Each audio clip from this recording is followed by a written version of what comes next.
कांग्रेस पर मंडरा रहे संकट के बादल। बीजेपी ने कांग्रेस के प्लान को किया ध्वस्त। क्या कांग्रेस मुद्दों से नहीं, यात्रा से कर रही अपना उद्धार? कांग्रेस की भारत जोड़ो यात्रा पर लग गया है पूरी तरीके से ग्रहण। नमस्कार दोस्तों, आप देख रहे हैं RNI न्यूज। मैं हूं आपके साथ संध्या बेस्ट। दोस्तों, 2 राज्यों के विधानसभा के चुनाव तो खत्म हो गए हैं, लेकिन उस दौरान जहां बीजेपी और आम आदमी पार्टी जनता को लुभाने में जुटी हुई थी, वहीं उस वक्त चर्चा राहुल गांधी की भारत जोड़ो यात्रा भी जोर पकड़ रही थी, जिस यात्रा की वजह से कांग्रेस चुनाव में प्रचार करते नजर ही नहीं आई थी। हालांकि राहुल गांधी की यात्रा को 2 महीने से ज्यादा का वक्त हो गया है। कुछ लोग यात्रा में जुड़ रहे हैं और कुछ लोग राहुल गांधी की इस यात्रा से नाखुश भी नजर आए। और बड़ी बात यह है कि हर दिन राहुल गांधी इस यात्रा में कुछ ना कुछ ऐसा करते हैं कि वो रोजाना ही हेडलाइन बन जाती है।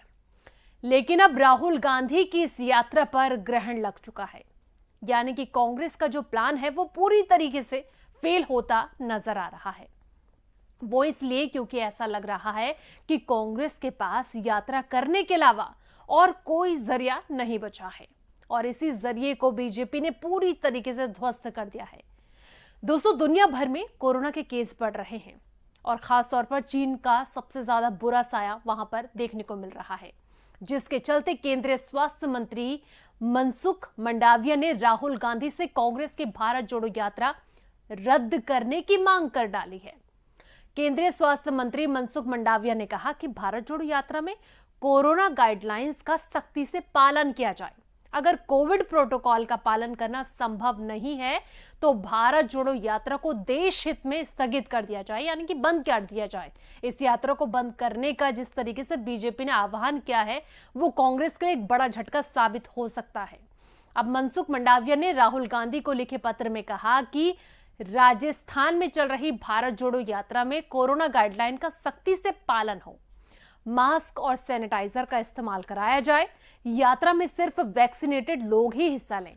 अब यह सुनिश्चित किया जाए कि यात्रा में जुड़ने से पूर्व और उसके बाद के यात्रियों को आइसोलेट किया जाए। अगर कोरोना प्रोटोकॉल का पालन करना संभव नहीं है तो पब्लिक हेल्थ इमरजेंसी की स्थिति को ध्यान में रखते हुए कोरोना महामारी से देश को बचाने के लिए भारत जोड़ो यात्रा को देश हित में स्थगित किए जाने का अनुरोध है। अब बीजेपी की ओर से यह फरमान ऐसे वक्त में आया है जब कांग्रेस के लिए भारत जोड़ो यात्रा संजीवनी साबित हो रही थी, लेकिन कांग्रेस भी कहां चुप बैठने वाली थी। कांग्रेस सांसद अधीर रंजन चौधरी ने कहा कि भारत जोड़ो यात्रा से मोदी सरकार काफी बौखला गई है। आम लोगों का ध्यान भटकाने के लिए बीजेपी तरह तरह के सवाल उठा रही है।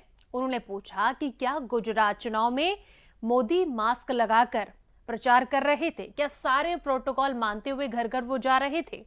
वहीं राजस्थान के मुख्यमंत्री अशोक गहलोत ने भी अपनी बात रखी। उन्होंने कहा कि राजस्थान में भारत जोड़ो यात्रा 21 दिसंबर की सुबह ही पूरी हो गई।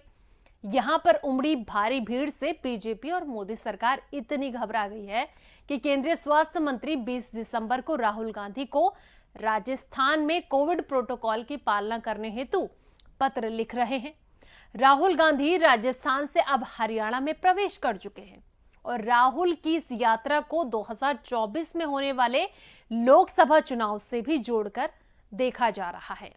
तो दोस्तों, लोकसभा चुनाव में करीब 1.5 साल का समय बचा है, ये बात तो हम सभी जानते हैं, लेकिन देश की सियासी फिजा में अभी से ही चुनावी रंग घुलने लगे हैं।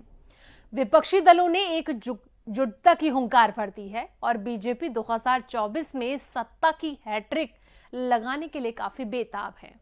हालांकि इस यात्रा को पार्टी गैर राजनीतिक बता रही है, लेकिन इसका सियासी मकसद जगजाहिर है। कहा जा रहा है कि इस भारत जोड़ो यात्रा के जरिए कांग्रेस पार्टी राहुल गांधी की रीलॉन्चिंग करने की कोशिश में है। अगर ऐसा होता है तो कांग्रेस का राहुल गांधी पर यह सबसे बड़ा और आखिरी सियासी दांव भी हो सकता है। ऐसा इसलिए क्योंकि पिछले 10 विधानसभा चुनाव में कांग्रेस को करारी शिकस्त का सामना करना पड़ा और इसका ठीकरा भी राहुल पर फूटा। 2019 के लोकसभा चुनाव की हार पर भी उन्हीं के नाम लिखी गई, उन्हीं पर ही ठीकरा फूटा। सियासत के मैदान में राहुल भले 2 दशक से सक्रिय हों, लेकिन चुनावी राजनीति में अभी तक कोई बड़ा मैजिक वो नहीं कर पाए। ऐसे में उनके नेतृत्व पर सवाल उठने लगे हैं और कांग्रेस नेता एक एक कर पार्टी से किनारा भी उन्होंने किया है।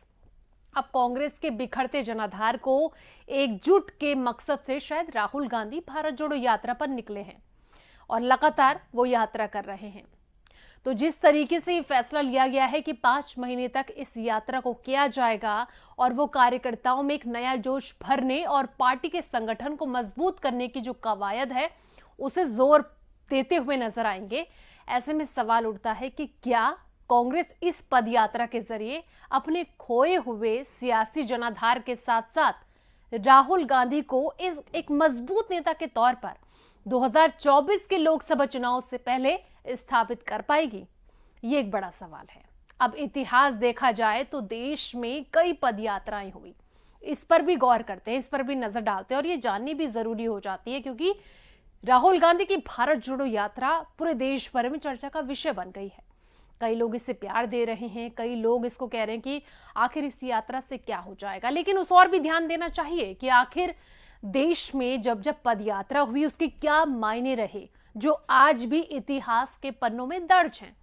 तो पदयात्रा का बड़ा फायदा भी तभी हुआ जब इसका स्वरूप आंदोलन का रहा हो, चाहे राष्ट्रपिता महात्मा गांधी की दांडी यात्रा हो, क्योंकि उनकी जब दांडी यात्रा शुरू हुई थी तो उस वक्त भी जो चर्चा थी वो काफी तेजी से बढ़ रही थी, या फिर लाल कृष्ण आडवाणी की रथ यात्रा जिसमें लगातार तमाम बीजेपी के द्वारा जो कार्यकर्ता थे वो मौजूद थे और उस यात्रा ने भी काफी जोर पकड़ी थी।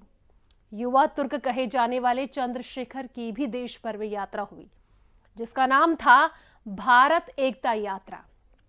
सियासी तौर पर काफी ये सफल भी रही थी, इसको लोगों ने बहुत उस वक्त प्यार दिया था। हालांकि विपक्षी ने इसको घेरा भी था, निशाना भी साधा था। ऐसे ही राजीव गांधी ने भी एक यात्रा निकाली थी जहां पर राजीव गांधी ने भी देश को जानने और समझने के लिए एक पदयात्रा की शुरुआत की थी। तेलंगाना को अलग राज्य बनाने के लिए केसीआर ने पदयात्रा की, तो आंध्र प्रदेश में राजशेखर रेड्डी और जगनमोहन रेड्डी ने खुद को सियासी तौर पर स्थापित करने के लिए अलग अलग समय पर यात्रा निकाली। अब इसका नतीजा ये रहा कि वो बाद में मुख्यमंत्री बने। तो दोस्तों, जिस तरीके से इतिहास की बात थी कि कब कब किस किस नेताओं के द्वारा यात्राएं निकाली गई थी, पदयात्रा हुई थी और किसकी पदयात्रा इतनी सुर्खियां बटोरी थी कि जहां पर लोगों का बहुत ज्यादा प्यार मिला था, जैसे कि आपके सामने मैंने इस तमाम यात्राएं गिनाई।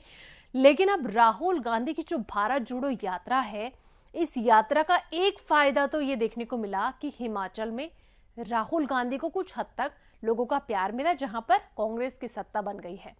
अब जिस तरीके से गुजरात के चुनाव के नतीजे आए थे, वाकई में उसने कांग्रेस को एक बड़ा झटका दे दिया था। अब ऐसे में ये कहा जा रहा है कि लोकसभा चुनाव में क्या राहुल गांधी की इस यात्रा का कुछ प्रभाव पड़ेगा, क्या ये संजीवनी साबित होगा? और उससे पहले बीजेपी ने जो स्टंट कहते हैं ना कि पूरे प्लान को, कांग्रेस के प्लान को खराब कर दिया है, क्या भारत जोड़ो यात्रा पूरी तरीके से ब्रेक लग जाएगी उसमें? आपकी इस पर क्या राय है? आपको क्या लगता है कि क्या अब राहुल गांधी की भारत जोड़ो यात्रा बंद होनी तय है? कमेंट सेक्शन में अपनी राय जरूर दें और साथ ही इस वीडियो को लाइक शेयर जरूर करें।